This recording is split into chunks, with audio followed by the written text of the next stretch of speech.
ازيك يا ساره؟ ايه الاخبار؟ الحمد عاملين لله. ايه؟ تمام الحمد هنعمل لله. تكميم نانو ان شاء الله. ان شاء الله. بصوا احنا عندنا التهاب في المراره، بس انت رافضه ان احنا نشيلها. نعمل ايه بقى؟ ومرة تانية ان شاء بصي الله. مفيش مشكله، بس احنا هنتابع، ولو جالنا ايوه ان مغص شاء مراري الله. او حاجه هنضطر ان احنا خلال اول سنه ان احنا نشيلها. ان شاء طبعا الله. الافضل ان احنا نشيلها دلوقتي عشان نفس العمليه. بس انت بقى ايه، حاولنا نقنعك كتير ومفيش فايده. بس بسيطه ان شاء الله. ان احنا شاء هنعمل الله. تكميم نانو، نبقى 3 فتحات صغيرين جدا من غير درناء او حاجه.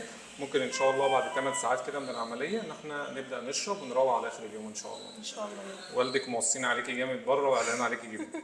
بس انا طمنت الحمد لله. ان شاء ربنا الله الموضوع يخليك يا رب. بسيط. هنركب دلوقتي كانيولا، خلاص ناخد فيها المخدر، مش هنحس باي حاجه غير اما نفوق، هنطلع في الافاقه نقعد شويه عشان تفوقي كده وما تجيبيش سيره حد خالص، وبعدين نطلعك على الغرفه ان شاء الله. ان شاء الله يلا يا رب. تقوم بقى ربنا بالسلامه. يخليك يا عايز تسالي دكتور. على اي حاجه؟ لا شكرا. ان شاء الله في عينينا ما انا تقلقيش. واثقة في حضرتك ان والله. شاء الله على خير باذن الله. ان شاء تقوم الله. بالف سلامه. الله يسلمك.